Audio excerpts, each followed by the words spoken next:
Like I told you, invented that toroidal mercury thruster, which was based on inertial principles, that the same thing that Robert Cook uses on his kit, but probably thousands of times more force. Read about it in ancient texts, but then when I got into Schauberger's stuff, I realized he'd done the same thing. So when I looked at his Propulsion and his Trout turbines, which are both over Unity devices, I realized that the Propulsion was actually set up more as an inertial engine because of the way the flow works. So then at the same time, that's when I was looking into Mercury, because I'd realized that since Mercury is three times more efficient than water in a steam cycle, that's a huge thing. If you're doing a closed loop cycle like a refrigeration cycle, if you're trying to get cold, you'd pick something like Freon. But if you want to get motion, or if you want to take that same differential of heat like a Stirling engine and get maximum kinetic energy out of that differential, Mercury is the ultimate fuel. Yeah. So that's how I got into the inertial side of it, which is where I realized and I saw where the Schauberger Repulsion led, because if you look up Repulsion, you'll end up in Vril. Yeah. Okay. Well, the Vril craft came into it because I realized that, Admiral Byrd thing with the Mercury being transported down to there. I looked at the pictures of the Vril very carefully, and I saw how they developed out from an air-breathing in-atmosphere craft into a space-borne craft right about the same time they were playing with Mercury, which made sense. The thing that has intrigued me about it, and I guess since I'm running the tape, I'll explain a little bit for the audience. But what audience? Yeah, well, let me see. I first heard about the Nazi UFO thing book called Genesis, and the guy actually ended up writing a series about it. The first book was kind of a head trip. It was kind of written backwards, right? You find out the history through the pieces. It's kind of a detective novel. The second one was more of a linear progression that actually goes back to the Great Airship Mystery. So I read that couple of some books. Yeah, on and so the second book was more tenuous. Sightings, too many credible witnesses. So yeah, I've known about that for a while, but the interesting thing is, it's not just that. It's, you have this notion and a lot of evidence, well, tons of evidence. I mean, that the Nazis were developing, in addition to all these uber weapons that they had, they had 2 or 3 that were so secret they were compartmentalized within compartmentalization, And then after the war, it goes away. But that was what bothered me, because same thing with the American stuff, right? Philadelphia experiment. I mean, these are, like, from the cultural, mythological perspective, these are like self-sustaining memes, right? Yeah. They wouldn't stay around if they didn't resonate with people. They Right. resonate with people because people, have heard bits and pieces, and they say there's something to this, So I don't think it's a stretch to say, even if we don't know about World War II, even if we don't know what the Germans had exactly, we know that they had something, because they were pulling out all sorts of, you've got Foo Fighters and all sorts of, we saw this and can't explain it. German scientists not talking about some stuff and talking about others. I mean, the list goes on, but I guess the part of the question was, where did it go, and how has it been able to stay secret for so long? And then, how exactly did the Americans and the Russians move forward with it too? Because, see, I would make the case that if the U.S. has anti-gravity or UFO type craft in its arsenal, And they do. I would think that comes out of the World War II research, paperclip, right? Absolutely. Or that plus alien back engineering or assistance. The guy who, Hans Kammler, the guy, that commander who stole the Nazi bell, or the general, or whatever it was, they never did find that guy, Hitler, I always had this image of history, but there's probably a 50-50 chance that Hitler ended up in the Antarctic base.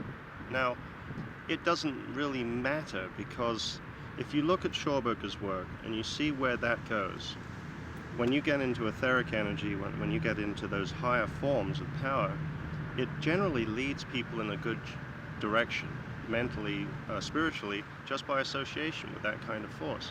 So if I was guessing what happened, I believe that a group of Nazi elitists or people that had, they tried to probably mess with genes to get the best cross-section of Nazi youth. Yeah, that was They end up actually down there, they go to space, they end up making alien contact, they build bases throughout this solar system, on and on and on, and they evolve. Their lifespans extend, they become more part of the galactic whatever, and come back to this planet from that perspective. And you realize this is a really mucky little dung heap. And if you came from any other planet, the minute you breathe this air, you'd want to hold your nose. Yeah. So I think negotiations occurred not only with that group, but with alien contact, and the result has been the same. The egos in the minds of the leadership of this race at this particular time in history, partly because of Newton's blunder, has led to a system where we are more likely to shoot down craft, we are more likely to be afraid of contact, and we've been able to maintain this controlled society with the inevitable decline. And now here we are where the decline has reached the point where people that are on the other side of the fence that are saying we need to be sustainable, we need to be using free energy, we need propulsion systems that take us to space easily.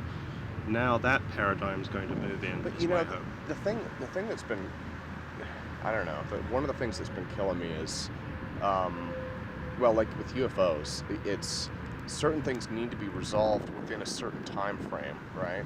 Right. And you could make the case for anything, right? But I mean, if it becomes a mystery long enough, it'll either fade away completely, and a lot of stuff has faded away completely. Just nobody cares, you know, like you know what really happened to Napoleon, right? You know, all sorts of conspiracy theories. This is the time of 5-minute heroes and 5-minute news stories. Yeah. You hear it, next day's a new day. For a lot of the mythology that we're dealing with now, and I guess that's the only thing I can call it, because it's hand-me-down tales. It's a cultural heritage. And it's a cultural heritage from an engineering culture that is aging and shrinking, you know? And so with the anti-gravity stories, you know, coming from engineers and stuff, one of my goals has been, you know, like you'd mentioned the library, but in my case, documenting what they're saying, because these fellows are aging out and they're retiring, they're just tired. Doing this to all these guys that remember, you know. Yeah, and it's interesting to see how the perspectives change, you know. I mean, again, that as that culture evolves, but some of these stories, like the Philadelphia experiment, you know, you let the story go long enough, I mean, and it becomes something that's unstoppable. Well, it becomes a cult first. Well, I mean, then you almost have to wonder, maybe, you know, in a sick sort of way, maybe that's how Christianity got started. It was a story, and nobody bothered to set anybody straight, and then next thing you know, 2,000 years later. So, well, if we've devolved from much more advanced times, which I believe, because the logic for me again, I go looking in ancient history, pre-10,000 years old, and I see a couple of things. You got all these megalithic sites lined up with the star systems, which says they've been built since the Earth has been in this particular mode, which means it hasn't flipped, it hasn't done any of those things since those things have been built. However, the time of building, the alignment with the star systems above them show them to be somewhere around 14,000 plus years old, which means, okay, they were built then. yeah.